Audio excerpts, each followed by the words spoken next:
Ch38. UN, a sunrise organization. In 2000, I was the Singapore ambassador to the United Nations when the UN General Assembly unveiled its Millennium Development Goals and MDGs. Kofi Annan was UN Secretary General.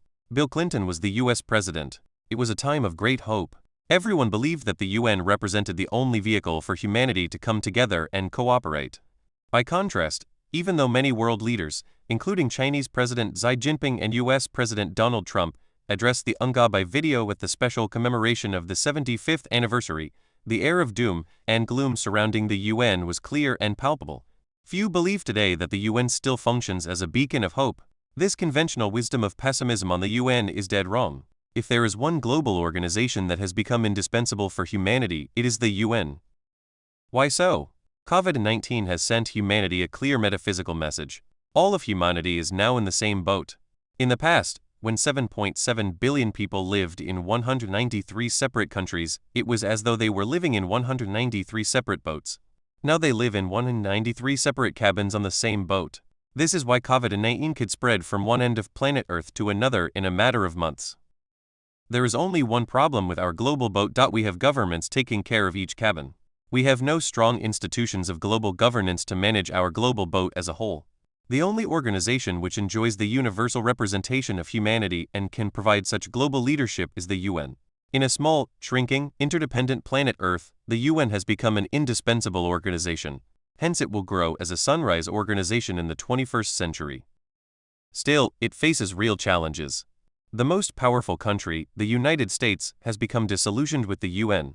At the height of COVID-19, when humanity needed to cooperate to fight it, the US left who after leaving UNESCO earlier. It has paralyzed the WTO. Can we persuade the US to support the UN again? Yes, we can.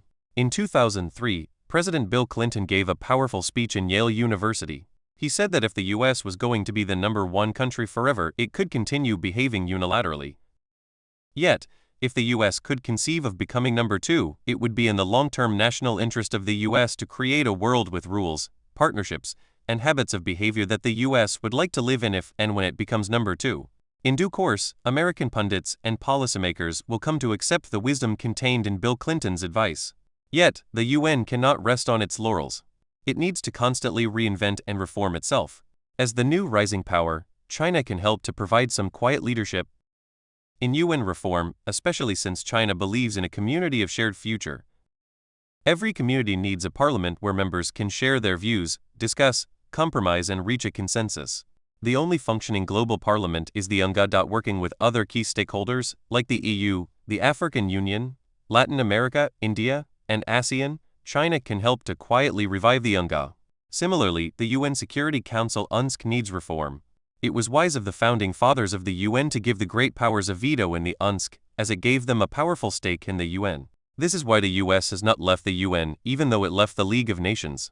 However, the veto power was intended for the great powers of today and tomorrow, not the great powers of yesterday. UNSC reform is difficult. The biggest obstacle is the lack of agreement on who should be the new permanent members. This is why, in my book, The Great Convergence, I proposed a new formula of 7 permanent members, 7 semi-permanent members, and 7 elected members. This 7-7-7 formula will bring in India, Brazil and an African state to be chosen by Africa as permanent members. Getting India in is key. As Martin Wolf of the Financial Times wisely said, exhausted by the burden of its pretensions, the UK should soon offer its seat on the Security Council of the United Nations to its former colony. Finally, the finances of the UN need to be fixed. The European Union EU members believe in the UN, but they have been strangling the necessary funding for the UN because they believe they pay too much. Unwisely, the EU led the charge to reduce mandatory contributions to the WHO from 62% in 1970-71 to less than 20% today.